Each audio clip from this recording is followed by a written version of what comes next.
มื้อนี้มาเฮือนไอ้แก้วเนาะเบื้องหลังบ้านเราโอ้ยงามหลายไอ้แก้วก็อันนี้ก็มีเฮือนน้อยหลังบ้านให้ลูกสาวปลูกด้วยมือเราเองให้ลูกสาวอยู่มีเขาต้นบอกต้นไม้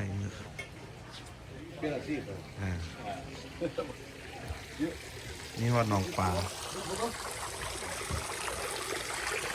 ว้าวงามหลายเนาะ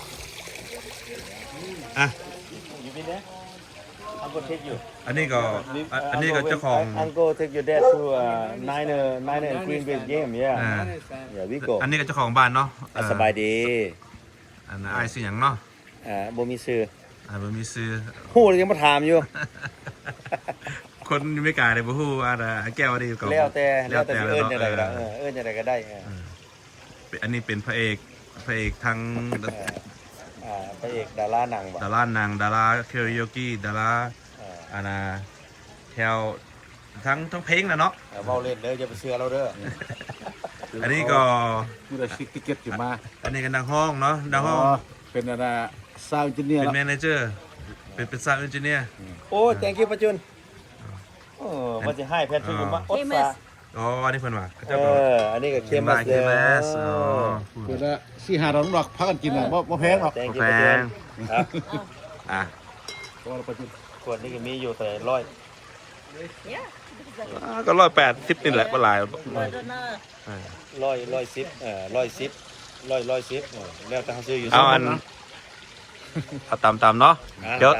จะสัมภาษณ์อันผู้ขวานี่ก่อนจังมันโสดอยู่บ่อ้ายบ่มีเมียแล้วมีเมียแล้วอ๋อ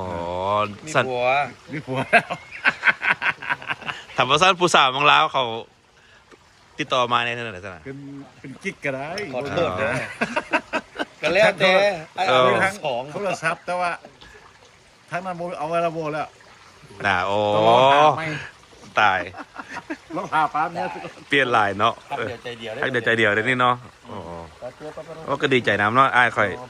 ได้มีความสุขเจอคนที่ถึกใจเนาะนี่ครูละน้ำเพิ่นแล้วมื้อนี้หาลูกซ้ายก็ได้นะลูกซ้ายยังว่างอยู่เด้อสัตสิมีข้อความมันบอกมุผู้สาวของเราบ่ว่าวันใดบ่ต้องท้าอ้ายบ่ได้บ่มีว่าท้าก็ได้แต่บ่ฮู้ว่ามื้อใดสิว่างนะมันก็บ่ว่าเขาเจ้าสิท้าเอาซั่นก็ส่งข้อความให้ไอ้เก๋ด้วยมันได้แล้วไอ้เก๋แล้วก็ต้องมาหาพวกเขาผิดแล้วแล้วก็สิมาเมื่อไรจะมาเยี่ยมบ่ได้ยินว่าไอ้เก๋สิกลับมาเขามาอยากให้เรามาหาแน่โอเคจะเลยก็ยากค่อยสิไปหาเราอยู่ดอกไอ้เก๋ได้ยินบ่ถ้าไอ้เก๋มาครั้งสุดท้ายนี่ก็มาเยี่ยมมาแวะมาพี่แน่มาเยี่ยมมาหยามอยู่เบย์แอเรียเฮานี่แหละผู้อยู่บ้านอยู่ไสเนาะอยู่ดอกบอลไอเกตอยู่กับปุ๊กไม่เลยเด้น้ำเลยไอเกตไม่ได้เห็นแน่เนี่ยบอลไอเกตไม่ได้เห็นแน่นะเบิ้งเอาสายไอเกตเบิ้งเนาะบอลไอเกตอยู่นี่เห็นป่ะยังปุ๊กไม้ทาสีใหม่ไม่ต้องมาหรอก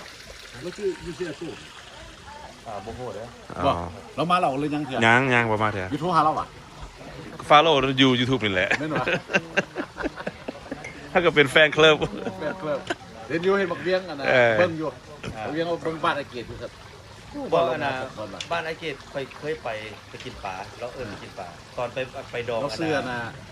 อย่าลืมมาฮับเอาแก้วเลยรถ SUV คันใหม่แบรนด์นิวโอ้รถไฟฟ้าได้ยินเบิ่งเหรอรถไฟฟ้าของจีนบ่ของจีนไม่ของจีนบ่ไอเกตเรามีไฮลักซ์เรามีตัวเราซื้อ SUV ใหม่ละเห็นวิดีโอตัวใหม่เรามีไฮลักซ์สีขาว4 ประตูเรามาฮับคอยโยเทลนะแม่นตุ๊เรามาฮับคอยโยนะโฮเทลกับไฟฟ้าตัวมันบ่โตโยต้าว่ะ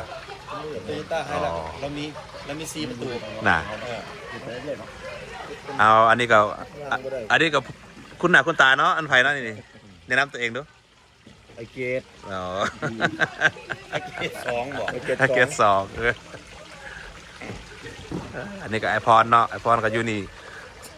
ทั้งห้องของวงไอพรเสียงดีในห้องของวงประกายดาวของเขาเนาะก็เอามาให้รถคลิปรถใหม่ หมดทุกคนอยู่แคลิฟอร์เนียนะก็ไปกับฮู้ว่าไอ้แก้วเดินไผ่เนาะจะว่าวันนี้คนผู้ฮู้ใครก็ค่อยอายได้จะไปว่าใครกับฮู้ใคร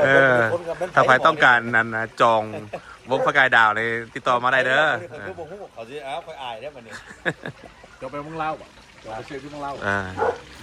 เดี๋ยวเมืองลาวมาแล้วก็ไอ้เกียรติไปแล้วแม่นก็ไอ้เกียรติไปเที่ยวเลยเมืองลาวคนที่บ่ฮู้วงพงไปก็อายเด็กน้อยอยู่แถวนั้นเนาะเขาไปนั่งเบิ่งเขาดีกว่าไปจ้ะบ่มีคนถามมาว่าเขาจะเห็นไอ้แก้วลิ้นสดมื้อนี้นะฮะนั่นว่าสิได้มีโอกาสได้เบิ่งอยู่บ่มื้อนี้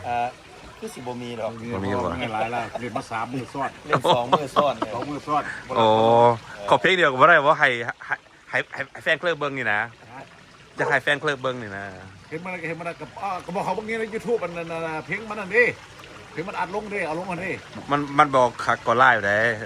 ไล่ก็มันนะเพื่อได้เสียบเครื่องดนตรีบอกเขาไล่ก็เห็นนี่ก็ถอดหมดแล้วเสียบไม่กันนี่ก็จนเด็กบ่มามึงนั่นบ่โอ้ขี่รถมาฮอดเตเรดิ้งเนาะลงมาฮอดนี่ก็10 โมง11 โมงฮอดเลยดิกุไปตุกเบ็ดได้จากตัวป่าโอ้ลิเมนาวได้หลายลาสเมาอ่ะเนี่ยลาสเมาไม่ยังกินหรอลาสเมาก้อยแซ่บลาสเมากับแบบก้อยกับแกงนัมเบอร์วันลาสเมานั่นสิเป็นตัวตุ้ยบิ๊กเมาลาสเมากับลาสเมาอะไรมาภูเขาใหญ่ซะโอ้แล้วมันเมาเฮ้ยคนละเมาลาสเมากับลาสเมามันเมาจันตาภูเขาใหญ่ซะเนาะมันมี3 เมาเนาะมันเล่นเนี่ยเมาเฮ้ยเมาแบบจันตาไว้3 เมาแคลิฟอร์เนียเขาเนี่ยจันตาแบบมันมี3 เมาออริกอนก็มีแคลิฟอร์เนียก็มีวอชิงตันใหญ่กว่ามูลสุดแก้วไปเห็นเราแบบไว้ย้วนน่ะมันโตขี้เยอะไปเห็นรถอ่ะเมาเฮิร์ดโตย้วนน่ะนอนตลอดทอดยานบอกเนี่ยนอนบ่เห็นอย่างเบื่อหลายจังมันย้วนน่ะที่คาดนั่งเบิ่งหันเบิ่งนี่ว่านอนดีกว่าไปอัดโปรเยี่ยมไปไปอัดโปรเยี่ยมไปบ่มักคนอย่างเงี้ยตกใจบ่บ่แม่นไปนอนมันเลื่อมตาบ่แม่นติตกใจติเอาบางทีเมื่อเรายามใดบ่เคยนอนจริงจนฮอดเมืองลาวพุ่นนะไปนอนบ่หลับบ่คักกันเลยคักก็บ่หลับนั่งอยู่โรงแรมซ้อมเบิ่งวิวเบิ่งหยังเลยแต่เบียร์โยนนี่หมดแล้วบ่เบียร์ก็บ่ได้กินนะเห็นบอกแก้วบ่คือคนน่ะสั่งเอาเราเบียร์บ่คือบ่ค่อยไปเนาะบ่ค่อยไปนี่โอ้ดูจนหมดทะเลเห็นแต่น้ำเหรอต้องเฮา cross over sea มั้ยเบิดมื้อแล้วมันเข้าตัว oversea จะไปฮอดพุ่นก็แปลว่าฮอดแล้วฮอดดินกันมันเจียมลงเลยแต่ว่าตอนเขากลางคืนเนี่ยมันกับเบิดคืนแล้วมืดตึ๊บที่นี่เรามาก็เห็นแต่ทะเลโดนอ๋อเบิ่งลูกชายเห่าลูกชายเห่าล้านมาล้านบักเจ้ามี3ขาเพิ่นล้านลูกชายมีล้านค่อยมี3ตัวเรื่องล้าน3ตัวก็สิว่าพี่ไปลงอนาไทยเพลเนาะก็ออกไปป้าต้องมันแจ้งแล้วเบิ่งโมง6 โมงเช้าผมบ่เช้าไม่กล้าแน่ไม่บอก6 โมงเช้าเขาอยู่พุ่นนะมึงเบิ่งนั่นนี่บ่เบิ่งในสกรีนเขามันปาบ่แก้วจะได้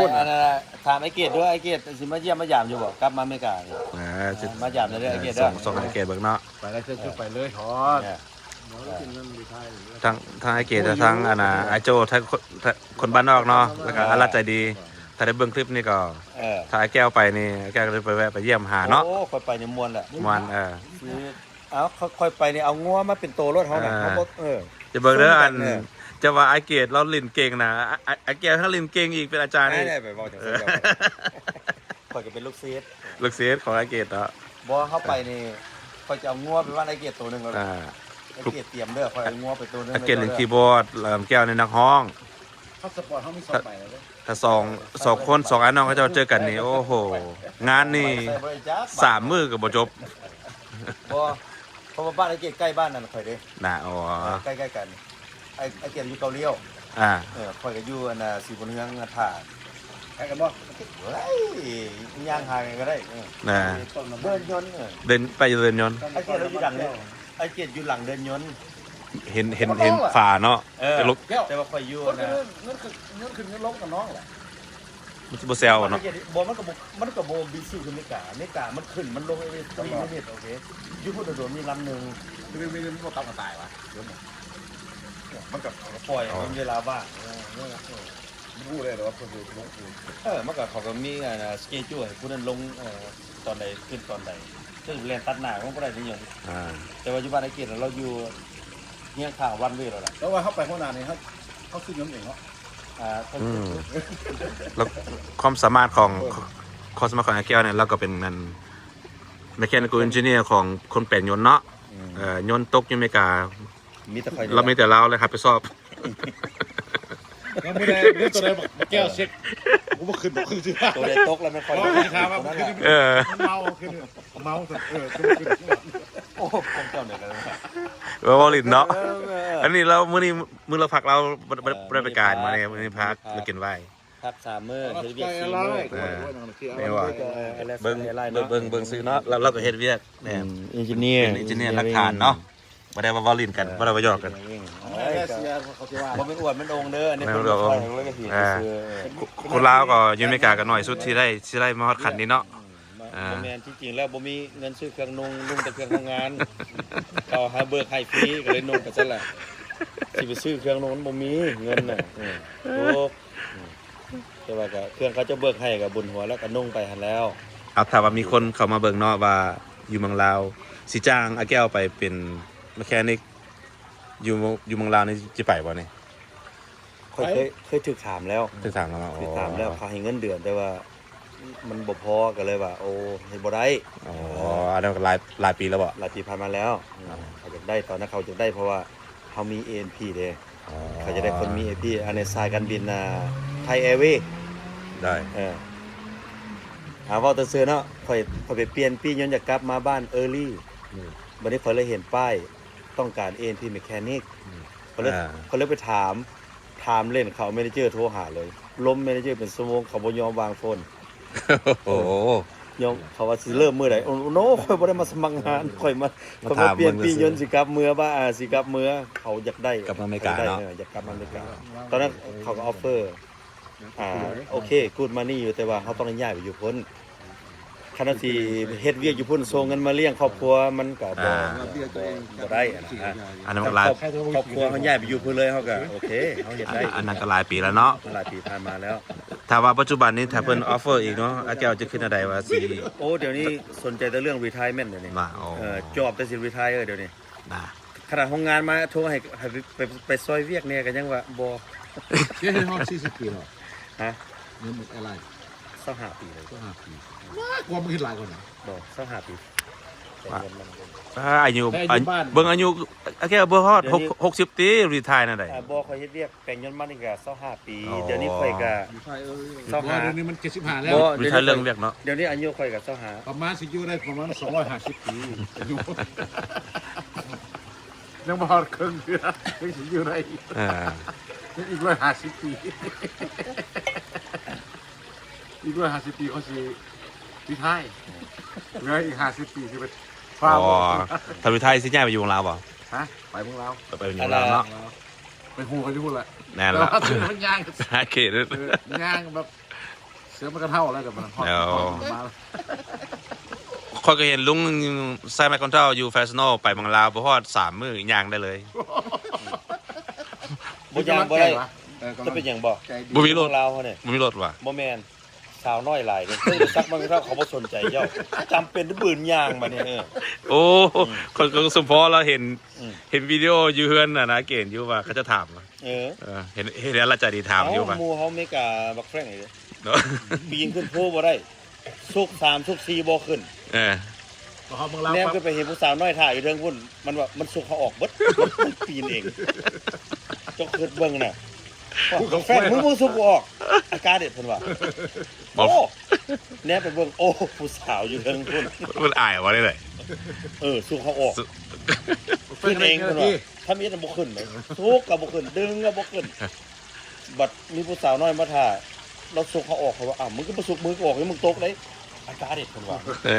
มันกล้าได้จังเลยตอนนี้ซุกแค่เลยบุขึ้นมันกล้าได้บัดเขาแน่ก็เป็นเรื่องพูดผู้สาวเนี่ยน้อยถ่ายอยู่บน3-4 คนมันเกิดมือเขาออก เดี๋ยวขอถามทุกแฟนนี่ให้ละเอียดแล้วเป็นไผ่ แฟงรับเป็นไผ แฟรงค์นี่ก็ บ่อย อันน่ะเป็นหมู่เฮาแต่เราเป็นคนขาว ขาว เราไปเกิดพิซซ่าที่จริงเราคนลาวเราไปเกิดเป็นคนขาวซื่อๆ คิดแค่เลยยัง ที่จริงเราคนลาว100% แม่น หักไปเกิดลง เรา ลง กินแล้ ชาว ติเกิดเป็นอเมริกา เราบ่กินแล้วแฮมเบอร์เกอร์แล้วเรากินแก้วปลาแดกใช่ไหม มันไผก็ฮู้เนาะ บางร้านอาหารเราอะ มันไผก็ฮู้ว่าอยู่นี่เขาเอิ้นว่าลาวจังหยังดีเจประแดก เอา เนาะ แฟรงค์เบิ่งนี่แฟรงค์เบิ่งนี่ you good boy Frank you good friend Frank good friend okay เราทำมาสิแฟรงค์ yeah good friend we just joking Stop by, okay okay? we only joking you good guy เขา Frank, you're the เขาเปลี่ยน best มาถามผู้อันผู้นี้เนาะเจ้าเป็นไผเนาะ คือพร สุพรอ๋อจะมาแต่ใส่เนาะร้าน เมืองลาวเหรอเนาะ มาแต่เมืองลาวยังสิกลับเมืองลาวอยู่นะนี่ โอ้ จะขึ้นมาเขามาแต่ลงมาจากชั้นฟ้า จะมาคอยมาแต่ญี่ปุ่นสมอง สั้น3พวกอ้าย3คนนี้มาตกไม่กาแต่ละน้อยนั่นบ่ตั้งแต่น้อยคนวานอายุ ที่เป็นตอนนั้นหัน ค่อยกับบ่น้อย 17 ปี โอ้17ปี ค่อย เนาะ กับบ่น้อยปานใดคือสิพอดีพอดีค่อยตอนนั้นน่ะ มาฮอดเมกาเมื่อแรก บ่ใหญ่ มาฮอดแล้วนี่ พอดีมาฮอดพอดี มาแก้วมาฮอดประตูเมกาไปเห็นคู่ไอศครีมบักเนี่ยกินเอา โอ้อีหลีเว้ยบ่เคยเจอมักแอปเปิ้ลเจ้า อยู่ เอ้ ว่าย มีฟังอยู่ มักแอปเปิ้ลเขาขายถุงละอันน่ะแบ็คอินเดอะเดย์เขาขายถุง99 เซนต์น่ะมันมีหมู่หม่อง20กว่าหน่วยพุ่นน่ะ อ่า แอปเปิ้ลแดงนี่น่ะ บ้านเฮาบ่มีเนาะตอนนั้นเนาะ 20หน่วยเบิด ตกยนต์มาใหม่ๆวันนี้ มื้อที่แรกมาฮอดอเมริกา โอ้กินแอปเปิลซะหน่อย หมดแล้วไปเจอไอศครีมเป็นคู่ด้วยซื้อมาเป็นคู่ตักกินเบิดมือพุ่นเมาไอศครีม ค่อยกินตุกหนึงเบิดผู้เดียว ก็จังว่า ตุกวันแกลลันน่ะ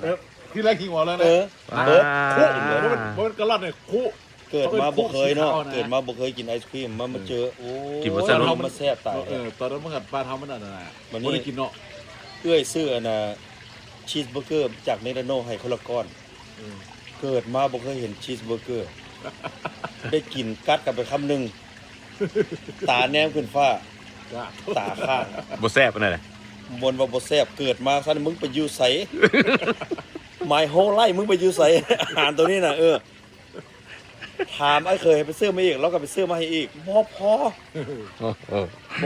บ่เคยเกิดมาบ่เคยกินนั่นน่ะชีสเบอร์เกอร์เมกดาโนเนาะ เดี๋ยวนี้ดิขี่รถกายเขาจะบ่อยากเบิ่ง เดี๋ยวนี้ เบิ่งกาตัวเอ็มกับปุ้นท้องอย่างเงี้ย บ่อันบาบานก็เป็นบาบานติ มันโมเมนต์เป็นเบาหวานมันเบื่อ เอามามื้อแรกก็กินไอศกรีมมาวันกาเล่นเด้ แต่ เข้ามาก็เป็นเบาหวานแล้วเว้ยเนาะ เกลียดหรอกโอเคบ่มีก็ต้องได้กิน เออ no choice แต่เขาบ่เรื่อง ถ้าเลือกบ่ได้ก็ต้องได้กิน เอาบ่เรื่องครับ แต่ว่าเขาเลือกได้เขาก็กินที่เขาเลือกได้ไม่กินบ่อึด แต่ว่าก็เขาก็บุญวาสนาเขาได้มาถึงเนาะ บ่ถึง เขาก็ได้มาเฮียนว่าล่ะเขาอยู่พุ่น แต่ ก็ ว่าแต่ว่าอันจริงๆเป็นอุดมสมบูรณ์อาหารการกินอยู่นี่แต่ว่าบ่ลืมดอกบ้านเมืองหั่นล่ะเป็นฮอดอยู่คือเก่าหั่นล่ะ แต่ว่าก็อยากบอกพี่น้องป้องไปแน่อย่าเป็นห่วงพวกเฮาเด้อเพราะว่าอยู่พี่ก็ได้กินคือกัน เขาสิว่ากูบ่ได้ห่วงมึงบอกถึงขนาด บ่ได้เพิ่นเป็นห่วงเขาหลายได้ ห่วงไปแล้วห่วงไปแล้ว ย่านเฮาบ่มีข้าวเหนียวกิน มีเฮามีข้าวเหนียวกินข้าวเจ้าเฮาก็มีลาบป่นเฮาก็ได้กินคือกันเพิ่นย่านเฮากินค่อยกลับไปแล้วพี่น้องค่อยถามค่อยได้จังได๋ได้กินน้ำอยู่ไหนได้กินแต่เบียร์ต่างน้ำบ่ครับว่าก็จะไปว่าใส่มากินเบียร์ต่างน้ำมันไอ้คนเว้ากันซื่อๆมันก็ได้กินน้ำคือกันนั่นแหละไม่กล้าเขาก็มีน้ำเพิ่นเราเป็นห่วงเฮากินแต่ข้าวจีกับอันน่ะบัตเตอร์บ่เฮาก็มีข้าวกินคือกันบ่ฮอดโมมันขึ้นเอง โอ้บ่ขึ้นเนาะ ฮอดโมมันขึ้นเองแต่มื้อนี้ แล้วก็ขอสัมภาษณ์อันน่ะยูทูบเบอร์เฮาเนี่ยนี่ชื่อหยัง YouTube ช่องหยังก็บอกเพิ่นได้ อ๋อ เด้ นี่ อบอก ซ่องเคยไทยดำเคยไทยดำ USA เนาะซ่องข่อยก็ เคยดำ USA มีนัมเบอร์บ่มีเคยดำ USA ล่ะ มีแต่เคยไทยดำ USA บ่มีนัม ต้ เบ อ อง ร์ มี101 0100ต้องมีเคยใต้ดำ เคยที่1เคยที่2เขาซั่นบ่ บ่เขาก็สิเปิดช่องกันน่ะประกายดาว แม่น แม่น ยังขึ้นไปซื้อหาบอด เดี๋ยวว่าขึ้นไว้แต่ว่าเคยเปิด เดี๋ยวข่อยซื้อเฮ็ดเองข่อยสิซอยดอก หรือว่าจะให้พัดขึ้นให้ บ่ ใคร อยาก เปิดเจอที่ไหน ถามยูทูบเบอร์เนี่ยคันเป็นไปได้อยากให้คน describe ฮิตไล่หลายๆ เพราะว่า แมน พวกเขาอยากสร้างครัวข้ามมาเบเรียนี่นะ แม่ บ่อยากใส่ครัวแล้วกันรถฮิตหลายคันนั้นน่ะซ่องเขาได้เงินหลายเขาก็สิได้เฮ็ดครัวเขาเอง โอ้ หัวหลายดอกเนาะ สักไม่ได้เจ้าได้ข้ามขวบไปเพียงคนเดียวนี่นะ เอ้าบ่แล้วก็ ว่า มันไปฮิตผู้ใดฮิต subscribe ก็ต้องได้ข้ามเนาะ โอ้แมนแมน แล้วก็บ่เก็บพี่อีก แมน ใจบ่ พอแล้วพวกเขาขาบเลย เออ เขาจะเอาบักได้เจ๊ไปนั่งเฝ้าเขาบอกเขาไม่ขาด บ่ค่อยคิดว่าคันซ่อง YouTube เขามีฮิตหลายๆมี subscribe หลายๆเนาะก็ได้เงินเข้ามาได้หลายอยากมาสร้างครัวเฮียงข้างเบบริดเท่านี้นะข้ามไปแซนแฟนนี่แล้วขวบพิเศษขวบคาผู้แล้วมีแต่เฮาเองใช้บ่อยเขาเดินใช้ only subscriber เนาะ มีแต่ subscriber ใช้ได้ โอเค โอเค subscribe หลายๆเด้อ เอาขอบใจเนาะที่ให้อันอินเทอร์วิวเนาะ อธิว่าไปเลย เอา ไฟออกมาพอดี ไฟ เนี่ยไฟออกมาเลยเนี่ยไฟออกมาเลย ยินบ่พระเจ้าได้ที่ว่าไปว่าขาบเบเรีย เอาจังนั้น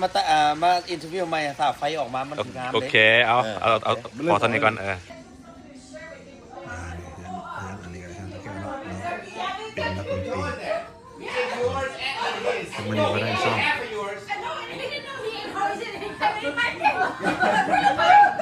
You ate. You already. Oh God! How did you not know that you ate? No, you right. Not lie. He's trying to tell you that next time bring two. Two for me and one for you. He did before there's a problem. No, I don't care. You can eat it, but no, you No, how did you get the car? You know? It's literally, but no. No, it's not.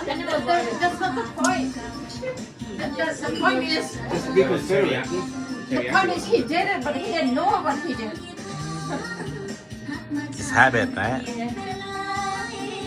You know, even like his own family don't know they can't figure Joe out. We went to two weeks ago, Joe's dad, Joe mom and dad, and his two sisters, Edie and Edem, right? They all family. And then they went to my aunt's birthday, and we asked for Joe, and they said, "Yeah, we don't know what's going on either." And mom and dad and his two sisters don't know nothing about Joe. Like, really? They say, "Manไปเมืองลาวที่ไหน?" Oh, I thought he was hiking. That's it. มันไปซอกเมียว่ะรู้นะ When your own mom and dad don't, and your own two sisters. he's very don't know. private ต่อแต่การ like keep it to himself ถึงมาแต่เรียกจันเนาะ ไทยอันดีกว่าไทยสีไข่ทอง ถ้าสีไข่ทองเนาะ สีบนเฮือง สีบนเฮือง สีบนเฮือง อ๋อ ค่ะโมเป็นสีบนเฮืองปลาเขากลมเนื้อสีบนเฮืองค่ะ อ่ะ Don't put me in video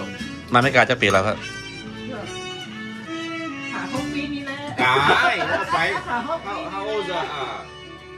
Philip? How old right now, Philip? ปีกว่าแต่ละ นี่ สิบเอ็ด คือนิสัยคือโจ้เลยลืมหมดเลยวันนี้นะ ลืมมาโจ้โจ้ โจ้เราบอกโจ้เราบอกโจ้ คือไอ้แบบสัมภาษณ์แรกเขาคำว่าอันผู้ชายนี่ไม่แต่อันเมียเอามาไปสัมภาษณ์ตลกกันนะคลิปตลกเลย ว่าตลกแล้วใช่ไหม แล้วก็เอาอะไรก็มาสมมตินางอยู่โต๊ะแล้ววันนี้ไอ้ท้ายแล้ววันนี้ไอ้กับสัมภาษณ์ว่าเป็นยังไงเนาะเอาผัวมาลาวนี่2-3 ปีนี้เป็นยังไงสมมติหัวงอยังไม่ได้หัวเป็นมึงเว้ยตลกเด้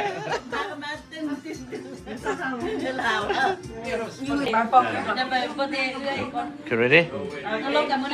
Ready? 1, 2, 3. Happy birthday to you. Happy birthday to you. Roll tomorrow again, huh? Happy birthday, dear June. Happy birthday to you. Wish you a happy life, healthy. อายุใหญ่ๆยืนๆจะฮอด100 ปี Another cake tomorrow.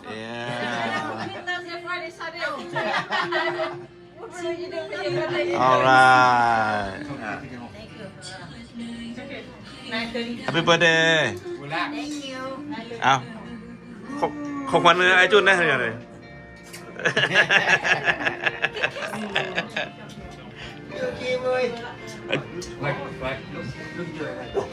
นี่ก็เป็นประเด็นเขาเนาะลูกหลานอันนี้ฝึกตัดผมใหม่เนาะมีแบ่งใหม่ มื่อนี้จังว่าผมมันจะแบบซีๆได้นะนึกว่ามื่อนี้เฮ็ดขนมมัน ว่าโอ้ เลยได้เอาของขึ้นเมื่อวานนี้ผมคอยงามด้วย แต่ตู้บลึงเว้ยบลึงหนาเถอะ เฮ้ยจังได้งามนะคอยคนงาม บึกคือเด็กน้อย think you hit like a 30-40 yard further บึกคืออายุ15 ปีฮะบึกเคยคนอายุ15 ปี กำลัง บอทรงผมนี่เด้หน้าผากนะฮะเฮ็ดให้หนุ่มลง กำลังเป็นทีเนเจอร์อยู่ เป็นทีเนเจอร์เด้ ทีเน นะ เจอร์ How's your quarterback thing going remember we played way back in ครับปัจจุบันเราไปอยากถามอายุเนาะwish you happy birthday นะจุนเนาะมาถามอายุบ่ได้คิดบ่คิด เพราะว่ายังกินว่ายยากๆ กินว่าย เขาต้องไม่อยากให้กินว่ายเลยอันนี้ผมฮอดเลย โอเค long as happy long as happy โอเคทีนี้เวชวันนี้ มื้อนี้ก็กดตัวน่าได้เยอะเนาะผ่านไปแล้วอีกปีนึงโอ้โห โอ้มือกล้องข่อยเก่งเว้ยห้องน้อยๆเฮ็ดได้บักใหญ่ๆเลยเจ้าเฮ็ดได้บักใหญ่บักใหญ่พุ่นน่ะ expand ออกเลย โอ้เก่งหลายมือกล้องเลยที่จริงห้องน้อยๆเลยนะมันบักใหญ่ๆนั่งได้เป็น30คนนี่ ได้ อย่าลืมเด้อกดไลค์กดแชร์อะไร แล้วก็แชร์เห็นหน่อยได้ใจไงอันนี้ก็ลูกซ้ายเนาะลูกซ้ายก็เจอฮะก็เจอเนาะ มีประเภทมีข้าวหอมมีข้าวเด้อ อ๋อเป็นมีสูตรอย่างเป็นสูตรอย่าง ข้าวเปียก อันนี้ สูตร นะ เปียกว่ะ ข้าว ข้าว เปีย เปีย ก กแซ่บ2เลยน้อง โอ้โห อย่าลืมนะเด้อมาซื้อน้ำ มีซองมั้ยบ่มีซองบ่ ข้าวเปียกแซ่บ2เลยน้องมีปลาอันนึงข้าวเดือดซุปอันนึงชิคเก้น อ๋อ อันมีหอมเจียวแล้วก็มีอันมีดบอมีมะเขือมี everything ครบ แล้ เล วย ใส่แล้วก็ต้มกินได้เลย ใส่สบายแพ็กเกจนี่แพ็กเกจ แพ็กเกจโอ้ในสวิตช็อกโกแลตเขาเอาไปชิมแล้วไอเซฟไปตรงนี้ โลกูเห็นในบริษัทเก็ตเนาะบริษัทเก็ต ข้าวเปียกไปจะกินข้าวเปียก every morning อยู่ ง่ายนะ มันจะซองนี่บนมีจะซอง อัน นี่ นี้3ซอง 3ซองโอเคโอเคซองเดียวพอแล้วค่อย ท่านเจ้าอันแซ่น้ำห้อนไว้แซ่น้ำห้อนแล้ว10 นาทีเอามาต้มหรือว่าแซ่ ไปกับสาว คัดดาวเลยเขาคัดดาว โอ้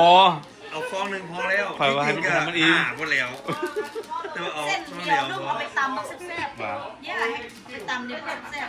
ว่าอย่างนี้ซอง ๆใช่ซอง ยูใส่ แล้วนี่เอาจะเป็นแล้วนี่ Why don't you turn it off for? I thought ไอ้ท่านเนี่ยเราไปซอกเองมันเปื่อยแล้วมันเปื่อยแล้ว I said low though, isn't it? มันเปื่อยแล้ว I said low, low. มันเปื่อยแล้วมันเปื่อยแล้วเส้นเปื่อยแล้ว ตามใจผู้ต้มมานี่ ลองบังเสร็จเป็นไปได้ เส้นเหนียวนุ่ม อ๋อ เส้นมันงามคือมักเลย เสร็จก็เสร็จกับฝุ่นเนาะ ถ้าต้มโดนบ่ ขั้นต้มเลยเนี่ยประมาณ15 นาที แต่ถ้าว่าแช่น้ำห้อนปลาไว้ประมาณ5 นาทีหรือ10 นาทีเอามาต้มอันโชว์เดียวเป็น15 นาที ถ้าแช่น้ำร้อน5 นาทีมาต้ม10 นาทีโอเค หรือว่าใส่ไมโครเวฟก็ได้ โอเคก็อยากลองดิ ก็อยากลองเนาะเอา จะหน่อยขอซีมหน่อยน้อยเดียวนะขอซีมก่อน ย่างตุ้ยบ่ โมเมนต์บนย่านตุ้ยธรรมดาประมาณห่อหนึ่ง3ห่อผู้เดียว แน่น จะได้บ่พอหนะ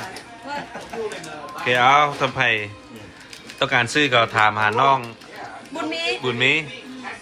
มีบาร์โค้ดบ่ มีเดี๋ยวแปะให้เดี๋ยวส่งให้ เดี๋ยวแต้มมาให้เด้อเสีย จอให้เด้อ เสียจันเอาจอยเด้อ ก็เปียกแซ่บสองไอ้น้องเดี๋ยวเอามาเบิ่งรีวิวว่ากินแล้วรู้สึกแบบใดแซ่บ สองไอ้ แบบ น้อง ใด ข้าวเปียกซื้อข้าวเปียก2ไอ้น้อง เขาเปียกแซ่บสองไอ้น้อง น่ะว้าวสันเจ้าก็เฮ็ดคือข้าวเปียก2ไอ้น้องตามมัน ค่อยก็คือจะได้เสียไม่เห็น2ไอ้น้อง สองอันนั้นเอื้อยน้องเด้เป็น2ไอ้น้อง วันนี้เขาจะเป็น2ไอ้น้องครับ แม่ เรียกมานี่นะ แต่เอาเส้นใหญ่นิดนึงเลยเส้นน้อยเล็กเลย บางโน้นอยาก อันนี้ต้ม ซิม โดนมานี่น่ะ ซิม ได้ บ่ แล้วกินได้แล้วนี่น่ะ ว่า โอ้โหว่าเฮ็ดแล้วน้ำลายเคยหายคือเลยว้าว เบิ่งเด้อบนนี้เขาเดี๋ยวนี้เขามาเติมอย่างก่อนเลยนะมาเติมอย่าง ต้องมี ลูกเริ่มยังเนี่ยเราต้มเหลืองคนเยอะสุดแล้วเข้ามาจุดหน้าต่อตา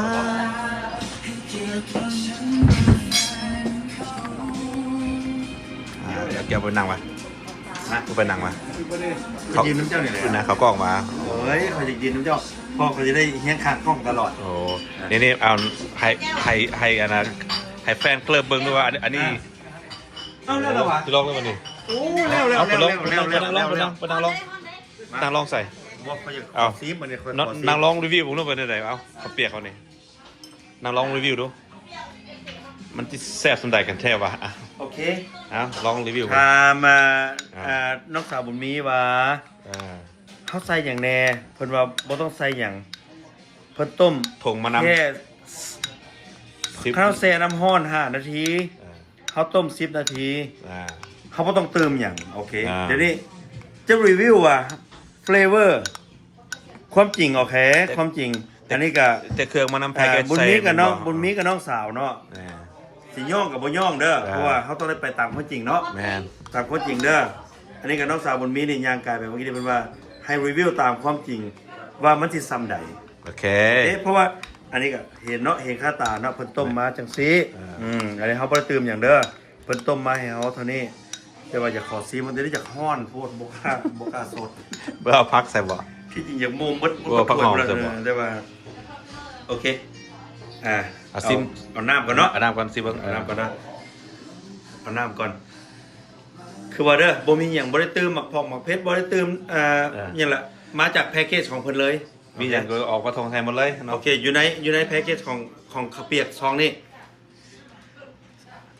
คือว่าเด้อบ่ได้ย่องบ่ได้หยังสิเว้าตามความจริง อันนี้ก็บ่ได้กินพร้อมกันเลยเนาะโอเคซีพร้อมกันเลย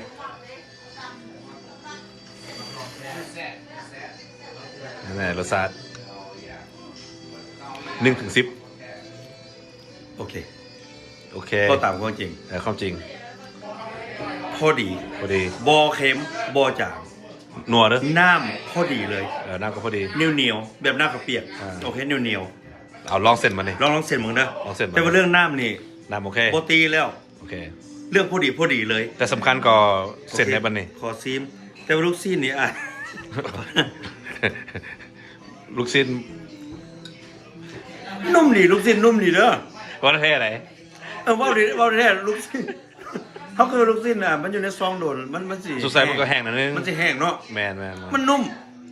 นุ่ม โอ้แล้วก็มีกลินพริกไทยอีก โอ้ กินพริกไทยอีกโอเค โอเค วันนี้ขอเส้นมาเนี่ยลองเส้นมา ซีมเส้นเหมือนกันเด้อ สำคัญตัวนี้แหละเพราะว่าเส้นนี่งาม เรื่องงามนี่งาม แต่มันสิ มันจะขาด แซ่บพอความงามบอก โอเค แต่ว่าเสียนั่นน่ะมันห้อนเนี่ย เดี๋ยวพวกนี้ก็ใส่เป็นลายก่อนก็ได้ มันห้อนมันยากมันสิสัมถ้ามันห้อนหลายเขาก็เว้าบ่ได้เลย บอกมันลวก มัน เดี๋ยวมัน ลวกปากแล้ว เดี๋ยวมัน มัน สะดวกปากแมนเลย คือขอเป่ากันเนาะ เปล่า ไปกับเว้าอันน่ะไปเฮียนน่ะน่ะ โอ้วิคือจะบอกของป้อมจะบอกนี่เอาของป้อมใส่กับโคเคนได้ดีเลย บ่มีหอมโอ้เนาะ โนขาดของป้อมเลย จะเว้าถึงแล้วบ่มีหอม บ่มีหอมป้อมแต่หอมป้อม จะมีกระเทียมเกี่ยว ยูพาเกสนี่ประมาณน้ำอะไรเบิกนี่ มีกระเทียมเกี่ยวเนาะ มีแต่อยากตื่มหอมป้อมใส่ โอเคเนาะ ไม่ได้ตื่มหอมป้อม แล้วก็ วิดีรีวิว โอเคอันนั้นโอเคอยากสดคำใหญ่ๆแต่ว่าย่านความร้อนมันในมือเนี่ยมันก็ร้อนใน โอ มือ เค เนี่ย เอานั่งตั้งเอานั่งสโต๊ะ บ่เขาเอาด้วยเอาจำด้วยความจำเป็นเขาเลยล่ะเอา เอาเส้นก่อนนะเพราะว่าเดี๋ยวนี้ความที่จริงแล้วอยากซิมเส้นมันสำคัญที่สุดมันเส้นเนาะแต่เฟลเวอร์นี่มันได้แล้วเฟลเวอร์นี่ได้แล้วโอ้มันคือบ่อยู่ในบ่วงว่ะโอเคได้แล้วเอาไปได้แล้วก็ได้เนาะ เอาไม่ถูกป่ะ บ่เอาไปได้ซะโอเคจังได๋ก็ยาเขาสิยอมสดได้ฮ้อนก็ยามันเด้อต้องคำยาหลายได้มันสิเบิ้ลปากได้ โอเคเอาเขาได้แล้วมันได้แล้วโอเคจังได๋ก็ยาฮ้อนก็ยาเขาสิกั้นใจเอาดอกบ่ตายอยู่ดอกบ่ตายดอกว่ะเอาอีกหน่อยนึงแต่ว่าเรื่องความแซ่บความหยังค่อยเซอร์ไพรส์โอเคค่อยเซอร์ไพรส์มันเป็นแพ็กเกจมันเป็นแต่ว่าเดี๋ยวนี้ค่อยอยากซีมเส้นมันงามมัก มาจะใส่เนาะเสร็จเนาะไปตะลาวอ่ะ โอ้ลืมถามเพิ่นนี่ เราเลือกถามอ่ะ แล้วแพ็กเกจมาแต่ใส่ห้องตู้ เขาก็บรรทุนะครับแต่ว่าซิมเสร็จซื้อ มาสิ มันเป็นยัง โอเคบ่เป็นยัง ซิมไปก่อนแล้วค่อยไปหาแพ็กเกจใหม่มาจะใส่ โอ้ย ไปถามเจ้าของมันเลิศ มันยังฮ้อนอยู่แต่ว่าข่อยสิกั้นใจเอาโอเค โอเคเอา อังโก้ โอเค โอเค มันจะนุ่มมันจะนวลมันจะอย่างไงอะ right here โอเค โอเค how review ด้วยความแบบซัสซื้อเด้อ ห้าม บ่ได้ลอกขาย ห้าม เด้อ อ่านฟอกเซถอยขึ้นได้ บ่เขาบ่ได้ลอกขายเด้อมัน บ่ มันบ่ได้ย่างมาเด้ ว้าอันนี้สดรีวิวสดเลย เขารีวิวสดๆเลย ครั้งแรกอีก มันจะแซ่บพอจะซื้อมากินบ่แต่ว่าเสียดายเขาบ่เห็นแพ็กเกจมันใหญ่สำเร็จเนาะไอ้เพิ่นบอกเขาว่า3ซอง หมอหนึ่ง3 ซองกินได้หลายคน 3ซองแต่ว่านี่เขาเอามากินนี่จักซองก็บ่ฮู้แต่ว่าโอเคเอาอังโกจะเอาก่อนบ่เลิกค่อย บ่ไข่จะออกก่อนรถ เอาเด้อแต่ว่าเรื่อง flavor มันนี่ โอเคแล้ว แซ่บแล้วโอเคลูกซีนกับสปรายมันนุ่ม ไม่ได้ตื่นหมกเพชรเลยเนาะ บ่ได้เติมอย่างเลยแต่ว่าตอนนี้เขาจะซีมเส้นมันโอเค โอเคเอาโอ้โห ม ใส่เวลาก่อนเป็นยังไงออนดีบ่ เส้นมันนุ่มดี นุ่ม นุ่มดีแบบโอเคค่อยเคยขั้นเส้นกระเปียกเส้นมันนุ่มเส้นอาจจะน้อยเด้อ คือว่ามันสิคือเส้นกระปุ้นมันบ่คือเส้นกระปุ้นมันเป็นคือเส้นกระเปียก โอ้เหนียว เส้นกระเปียกมันสินุ่มๆแล้วมันสิมันยำไปมันสิอ่อน มันอ่อนเหนียวไป คือกระเปียกแต่ว่าบางทีเขายำไปมีลูกชิ้นมานำลูกชิ้นเต็มมานำยำเป็นลูกชิ้นเลยแซ่บไปอีก โอเค โอ้เข้าใจแล้วสิมารีวิวไปวันนี้สิไปหาจานเจ้าของวันนี้มาแพ็กเกจมาจะใส่วันนี้ แล้ววันนี้จะถามค่อย อ่า 5 สตาร์บ่4 สตาร์บ่ โอเคถาม1 ถึง 10 สตาร์นี่ทำไดนี่ เอา1 ถึง 5ซะ 1 ถึง 5โอเค1 ถึง 1 ถึง 5โอเคก็จะให้เจ้านี่ถึงได้5ก็บ่ได้ 5 เพราะว่ามันยังขาดมันหอมเขาบ่มีหอม แมน โอเคก็แหก4ครึ่ง 4 ครึ่งโอ้โห เรื่อง flavor เรื่อง flavor จะนุ่มบ่ต้องปรุงอย่างเลย โอเคว่า4 ครึ่งก็ดีแล้ว 4 ค flavor รึ่งเพราะว่าค่อยเสียใจมันบ่มีหอมป้อมหอมบัวเนาะ แต่ว่าเราไม่ได้5เส้นนู้นไม่ได้ให้1 ถึง 5 เรื่องเส้นนี่ค่อยให้1ถึง5ค่อย5เลยเพราะมันคือเส้นกระเปียกเปียกเลย โอเค มันคือเส้นกระเปียกเปียกเลย ถึงมันอยู่ในเป็นแข่งกับยาเนาะก็เจ้าตากมาแห้ง มันบ่แข็งนะมันนุ่มมันจะนุ่ม อ๋อ แต่ลูกสาวมาแล้ว โอ้ยอันนี้ ให้บุ๊ we do soup test test โอ้ว้าว it's very good โอเค อันนี้ลูกสาวเนาะลูกสาวก็เลิกเรียกการมาลูกสาวนั่นเลยอังโกยูทูบเบอร์นะ โอเคเอาขอซีมไปคำนึงนะครับได้นะแล้วเหลือนี่ก็จะให้อังโก้กิน บอ วันนี้ เราเขาไปเอาถ้วยเขาเอง มันพอมันน้อยโพด โอเคงั้นจะมาถวยเจ้าเองคนเกี่ยวกินว่าจะไปกินน้ำมู เดี๋ยว โดนเรื่องแซ่บ เดี๋ยวขอฮิปไป อังโก้แซ่บ แซ่บบ่โอเค แซ่บเด้อแซ่บเฟลเวอร์มันแซ่บ เส้นมันนุ่ม คือจะว่ามันขาดเดียวคือหอม หอม บัวหอมแบบ บะหมี่หอมมันกับแซ่บกับมะเขือขั่วเนาะมะเขือ ม มะเขือขั่วนะใส่ก้อนเล็กขนาดขาด2เตือนี่ไม่มีพริกไทยนิดนึงเนาะหอมพริกไทย พริกไทยมีแล้ว พริกไทยไม่แล้วโอเค ไม่แล้ว ฉันกับเพชร แม่นแล้ว ขวา หมักเพชรแบล็คเปเปอร์ แบล็คเปเปอร์ก็เล็กขวานะมาหอมขวาเติมน้ำมันหันนะ ครบเลยแต่ว่าตัวนี้มันบ่มี โอ้ ยังไงเพราะว่าคอย ไป โป้งไฟเด้อย างประทัดทันมันเนี่ยน้ำไปประธานเจ้าของน้องไปนั่นนะ โอเคนะครับ บ่มีซองเนาะ ผู้ใจเจ้าของเขา โอ้มดละวันนี่มดละวันนี่มดละวันโอ้โหแซ่บไรแซ่บไร ตั้งให้ยูทูบเบอร์หน่อยนึง แซ่บไรแซ่บไร ยู แซ่บ ทูบ ไร เบอร์แซ่บหลาย ไม่ได้กินอะไร มันไม่กินเด้อ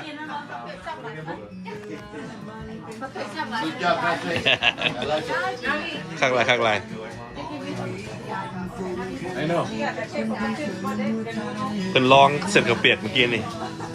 ให้5 สตาร์ ฮะ เส้นให้5 สตาร์ซุปให้4 ครึ่งแต่ว่าขาดมีหอม I thought you left already. Why you still here? โอ้อันนั้น Say goodbye already. food tasting กินได้บ่ได้เพราะว่าจะตุ้ยแล้วเริ่มกินน้อย โอ้เดี๋ยวคัดเบิ่งเฮือนไอ้แก้วหลังบ้านนะเนาะก็ถ่ายให้เบิ่งว่าหลังบ้านบ่ใหญ่บ่น้อยก็งาม แตงงาม อันนี้ต้นขี้กูดต้นมะกรูดตัวใบพัก เราต้องมาเกี้ยงมาเกี้ยงต้องมามีไหนนี่มาเกี้ยง โอ้มีฮอดหนองปลาพุ่นน่ะโอ้ มีสองหมากเลยเกี้ยง ปลาไก่มานอนพุ่นน้ำไหลน้ำไหล นอนเด้อกว่าได้เจ้าของมันเกี้ยง โอ้คักไหลเนาะน้ำไหล นี่มาเกี้ยงเลยนี่ เกี้ยงมีมึก มาเกี้ย เมื่อกี้เล่นมีหน่วยเดียวซอง เนี่ยมะนาวเนี่ยมะนาวเนี่ย มันได้จดเฮาเราบ่กินนะมันได้ กินเนาะ ให้มันงามว่ะ ปลูกเบิ้งมะนาวก็มี โอ้เด่นบอกมาเจอไอ้แก้วเนาะ แค่น้ำตาลได้ สบายดี สบายดีเนาะอันนี้ก็ไอ้เดือนเนาะ ไอ้แก้วคนเก่าหั่นแหละ เก่าเลยละ ไอ้แก้วคนเก่า คนละคลิปดีหรือว่าจะเอาต่อเลยบ่ดิ มันก็สิบ่ได้จังหน่อย เอาต่อเลยบ่ บางมื้อวีเกนไอ้แก้วคนต่างไหนไอ้แก้วคนนี้วีเกนน่ะ งาม น้ำมันอย่างพวกเคยกินน้ำมันจัง งาม น้ำมันจะถึงฟ้า ต้องเอาไปทางนี้มันจึงได้เห็นแจ้ง เห็นหน้าไอ้แก้วเนี่ยไอ้แก้วคนเก่านี่แหละ โอ้งามหลายฮะนะแก้วกลางคืนกลางเว้นคนละเนาะ ไอ้แก้วคนงาม นะอันถามนู้ว่า มีน้องอ่ะนะ มีได้น้องสาวกัน น้องสาวหลายบ่อยู่เมาแล้ว โอ้ไอ้แก้วมีน้องสาวหลานสาวหลานหลายคนยังโสดอยู่เด้อ เขาจะฮู้ซื้อกับสิบอก เอาขอซื้อเดียวได้ปะซื้อขอซื้อนึง ซื้อหนึ่งบ่บ่เขาต้องได้ แอมเบอรี่ คัฟเฟิร์น้องก็จะก่อน ซื้อ ว่า แมน เขาจะสิปล่อยบ่เนาะเขาแต่ว่าไอ้แก้วนี่มีหลานสาวหลายยังโสดเด้อยังโสด โอเคถ้าไป ถ้าสนใจ ถ้า ใครยังไม่เป็น สนใจ ใครยังไม่เป็นลานเคยอ่ะนะไอ้แก้วนี่โอ้ไอ้แก้วมี 3-4 คนเพิ่นไหน ได้ยินบ่สนใจติดต่อมาได้เนาะหาเคยไทยดำเนาะซ่องเคยไทยด ติดต่อได้ USA แต่ว่าเขาสิฮับหรือบ่ฮับกับบุญวาสนา ด้านซ้ายก็มี หลานซ้ายไอ้แก้วกับหลายอ่า ด้านซ้ายก็มีสีขาว แล้วก็เมืองไทยก็มีหลานเมืองไทยก็มีหลานหลายอยู่สั่งไอ้แก้วมาว่าอังโก้ติดต่อแฟนให้แน่เพิ่นว่า ำนาน อยู่เมืองไทยอันนี้เมืองไท แม่นเนาะ ย เส้นมื้อใดไอ้แก้วสิกลับไปลินลาวอีกเลยนะ ขึ้นว่าเดือน8 เดือน8 เดือน8สิ ก็ มา มื้อเดือน สิมานี่บ่ ฮะ พาสปอร์ตก็มี2ใบเลย พาสปอร์ตจะมันใส่บ่ได้ข่อยเบิ่งแล้ว US มัน expire ไปแล้ว ผมเคยยืดเส้นเลย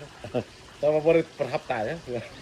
เจ้า US citizen ก็เรื่องของเจ้าแต่ว่า passport มัน expire แล้ว ไอ้บ่ได้ดีพอร์ตดิเขาบ่ได้ดีพอร์ต เดี๋ยวนี้เขาซอกหาอยู่ ซอกหาอยู่ รีอยู่ เป็นคนพิเศษเลย โดย เดี๋ยวนี้ก็รีอยู่เขาก็ซอกหาอยู่ไอ้ก็มาบ้านหลายเทื่ออยู่เขาบ่อยู่บ้านมาอยู่บ้านข่อยพี่เลยนี่ มันเอาไปแซ่น้ำก้อนหมดติมันเอาไปแซ่เบียร์หมด เซไว้อยู่ โอ้ยว่าแม่งล่ะใน YouTube นี่ คันไอ้อะไรมาหาแต่เขาเซไว้อยู่คนนั้น อันขอถามเหตุผลว่าอันขอถาม ตามไผล่ะ ถามเมื่อว่าอันหมูคู่ที่ถูกส่งไปในความคิดเจ้าว่าเป็นอะไรให้พรจะบอมันจิตดีบอจี เพราะว่า เขาขึ้นอะไร จะถาม โชคดีบ่ เขาขึ้น ไอ้แก้วเวลาไปเดือน ถ้า ถ้ากลั เดื บ อน บ้านเมืองนอนแล้วมันดีแล้วโอเค ดีแล้วว่า ดีแล้วดีก็สิไปแถวอันพุ่น แอฟริกาบ่ บ่ได้เขาเลือกบ่ได้ได นิวจีเรียป่ะ เดือนเขาเลือกบ่ได้แล้วแต่สิส่งเข้าไป แต่ว่าพูดจะได้กลั แต่ว่าได้ กลับขึ้นเมืองลาวจะโชคดี จะโชคดี จะโชคดี โอเค อันนี้มานี่ปินมาใส่ไอ้แก้ว บ่ ตัวนี้ บ่ต้องเสียใจ ความคิดความเห็นเว้า